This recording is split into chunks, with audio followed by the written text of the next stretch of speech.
Apparently they got hold of a colour picture. Somebody came up with a colour picture and it was actually a green background. Right.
of the North Yorkshire Moors Railway, Mr. Philip Benham. Honoured guests, ladies and gentlemen, welcome to Whitby. Thank you all for coming on this very special occasion. 50 years ago today, the last train left this station on a cold Saturday night for the run over the moors to Pickering and Mont and on to York. Everyone thought that was the end. And of course, for many hundreds of railway lines at that time, the period of the beaching closures, it was. But that was not to be the case. Already people were very concerned about losing what was seen as a vital rail link, and within a very short space of time, led by local people, a group was organised to try and reopen at least part of the railway. And I have to say that I'm delighted that we've got here today a family from our founder, Tom Salmon, because it was Tom, supported by his wife Erica, who were the driving force behind starting to try and get the railway reopened. So we're delighted to have Tom's daughters and granddaughter with us today. I'm also pleased to say that one of the other early founders on that occasion, Michael Pitts, is also with us today. So these are the people that we need to reflect upon to realise why the railway is open today. Now, that's nearly half a century ago. The railway actually reopened in 1973. And since then it's developed, of course, to become a major tourist attraction in this part of the world. Today we carry over 1/3 passengers every year. That is not just a record for a heritage railway in this country, but it's actually a record worldwide. And it's a record of which we are immensely proud. The serious side of that is that we bring over £30 million into the local economy, so we are a significant player in this part of the world. Now, for many years, the railway ran just between Grosmont, a few miles away from here, across the moors to Pickering. But since 2007, we've been able to operate our trains into Whitby, as we've seen happen today. At the moment, we remain the only heritage railway with volunteer drivers who are allowed to operate over the national network. I think there's more to come, but at the moment that remains the case. What we've seen in the last 8 years that we've been running this service is that it's very popular. People like the idea of a drive with an old steam train, enjoy the North Yorkshire Moors countryside, and then perhaps come onto the seaside. In fact, it's interesting, in the summer, you see mums and dads with their children with the buckets of spades off for a day at the sea, a day at the beach. The problem has been that we could only run a limited number of trains, because obviously there are the national network trains, Northern Rail, that run into here, and we have to take the paths available, what we call paths, for a train to run in between.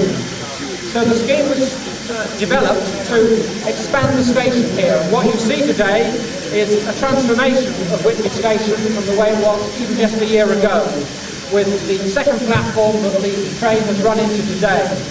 Now we're going to do things a little bit the wrong way round, in that we're about to open the platform that the train's come into, but never mind. Now this is going to bring even more benefit, we believe, not just to the railway, and of course we expect the North Yorkshire Moors Railway to benefit, but also again to the local economy, particularly in Whitby itself. Indeed, it's expected that it will bring something like £3.5 to £4 million of extra benefit over the next 2 or 3 years, generating a significant number of extra jobs, not just on our railway, but also in the community. So that's where we've got to today, but it's worth saying that none of this would have happened without the support of a huge number of people. And I want to pay tribute to the many people who have supported and the many bodies that have supported us with this scheme. It's cost over £2.3 million. The funding for that has come from £1.1 million from a government scheme, the Coastal Communities Fund. Network Rail have put in £850,000. And North Yorkshire Moors has found the rest. So that's a major achievement, and we're very grateful to our partners that this has happened. However, running these trains, the extra trains, is only possible because of other work that's been done.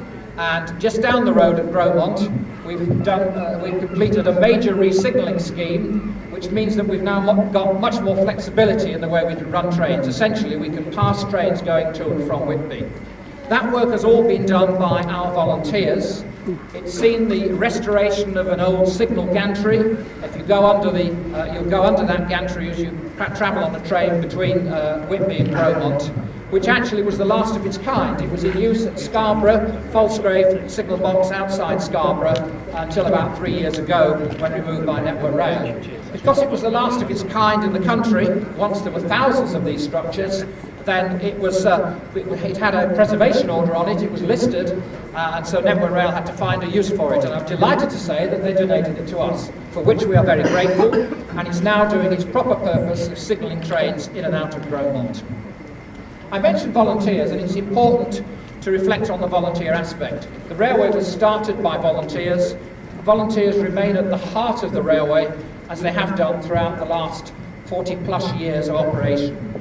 And all the trains on our line are driven and they're fired by volunteers. So the railway would be nothing without the huge amount of free time that's been given.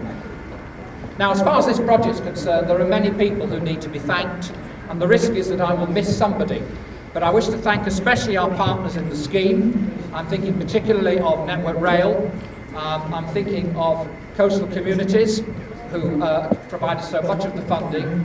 And I also have to mention the local enterprise partnership, because they have given us £500,000 to spend on NYMR itself, and the signalling work at Grosmont was funded out of that money. So to all of you, we are extremely grateful. For the work itself, we've had a number of contractors, and I'm delighted that we've got a good team here today from Construction Marine, who we've worked with over many years, not just on this project, but many others as well. They were our lead contractor. They've borne the brunt of some of the many challenges that any major engineering job brings, working with our project manager, himself a volunteer, Nigel Trotter. We've also been benefited from some specialist signalling engineers who worked with us, and again I'm delighted that they are represented today. That's Siemens and also Centigrade. So many people we're grateful for, and I must not forget the track itself and Trackwork Limited, who have installed the new trackwork. So as I say, there are many people to thank today. And if I've missed anybody, I apologise. I'm grateful too for the support that we've had from the local community, from our local members of Parliament, and Macintosh, who is here, and also Robert Goodwill, of course, is the local MP here. Their support was crucial at particular times when we were seeking to get the necessary funding. We believe that we've become something of an institution in Yorkshire. We believe that we're very, very much part of the county of Yorkshire, perhaps specifically North Yorkshire. Another institution, dare I say it, is BBC Look North. I wouldn't say that our guest is an institution, that might sound a little bit rude, but the Look North, I think, is recognised as bringing the voice of Yorkshire to so many people. So I'm particularly delighted that we've got Harry Gratian here today, who is going to officially open the new platform by doing the accustomed thing, by cutting the ribbon. Thank you very much. Thank you.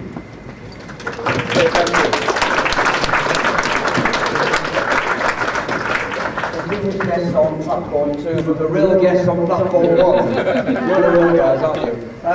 It was funny when Philip Benham, he said, we run steam trains from Pickering to Whitby, and we need an old steamer to come to the occasion. Well, I'm delighted to, Philip, especially in your year as well, because I know that this is the end, really, of your wonderful association with the North Yorkshire Moors Railway, so we wish you all the very best for your retirement. Lovely to see so many people here. I'm delighted that the Lord Lieutenant of North Yorkshire is here, not in an official capacity, but in a private one, which shows how much he values the work that's done here. We wish you all the very, very best with your role, a very important one in North Yorkshire as well. I'm so pleased to be here today, because the train driver was an old transport correspondent of Look North, and I've been on the in the train section, the front section today, and I realised just how skillful an operation that is, so that's been a real thrill for me. I've also not been able to sample all of the meal that some of you are going to have, but we're going to have a wonderful meal going back there over the next hour and a half. So I'm delighted for it to be here. It's a real pleasure for me to be able to do the honours now, because this is special in this. This will be a great occasion. Ladies and gentlemen, will you join me in opening this platform 2, and let's tell everybody to come and use it all the time. Thank you very much indeed.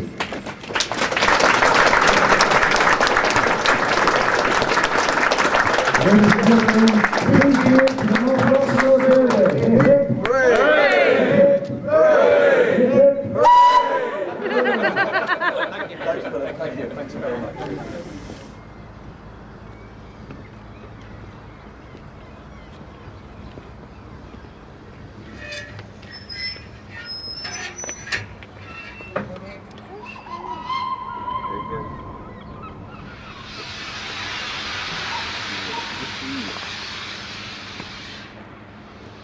You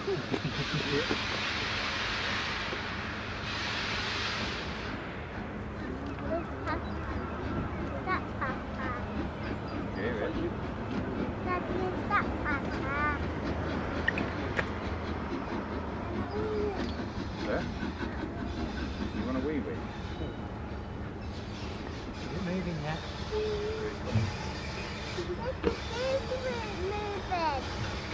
Moving, Daddy.